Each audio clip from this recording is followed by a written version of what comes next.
5-6 బ్లౌజులు ఒకటేసారి కటింగ్ చేసినా సరే మనకు ఫ్రంట్ పార్ట్ నెక్ లూజ్ లేకుండా, అలాగే మనం ఫిట్టింగ్ చేసేటప్పుడు సైడ్లకు ఎక్కువ తక్కువ రాకుండా ఉండాలంటే నేను చిన్న టిప్స్ అనేది చెప్తాను, చూసేసేయండి.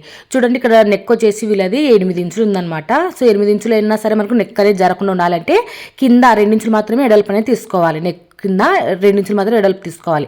అలాగే సంకలోతు కూడా మనం బాక్స్ షేప్ తీసుకుని దాని లోపల మాత్రమే సంకలోతు అనేది తీసుకోవాలి. ఒకసారి ఆల్తి బ్లౌజ్ కూడా పెట్టి చూసుకోండి, ఓకేనా. ఇలా పెట్టి చూసుకున్న తర్వాత ఇక్కడ 2 ఇంచులు మాత్రం ఎడల్పు తీసుకుని రౌండ్ షేప్ అయితే తీసేసుకోవాలి. అలాగే ఫ్రంట్ పార్ట్ కూడా సాగదీసి అయితే పట్టుకోవద్దు, ఎక్కువ ఉన్నా కానీ భుజాలు అనేది జారుతాయి.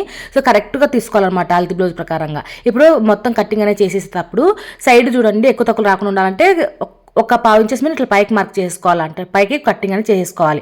అలాగే ఫ్రంట్ పార్ట్ నెక్ లూజ్ లేకుండా ఉండాలి అంటే ఒక చిన్న టిప్ అనేది చెప్తాను. ఇదైతే ఓన్లీ క్రాస్ కట్ బ్లౌజులకే ఫ్రంట్ పార్ట్ నెక్ దగ్గర కొంచెం క్రాస్ అయితే కట్ చేసుకోవాలండి. నార్మల్ క్లాత్కు మనం కట్టింగ్ అనేది చేసుకోవాల్సిన అవసరం లేదు. ఇక్కడ చూడండి, నెక్ దగ్గర ఇట్లా కొంచెం 1/2 ఇంచు క్రాస్ అయితే కట్ చేసి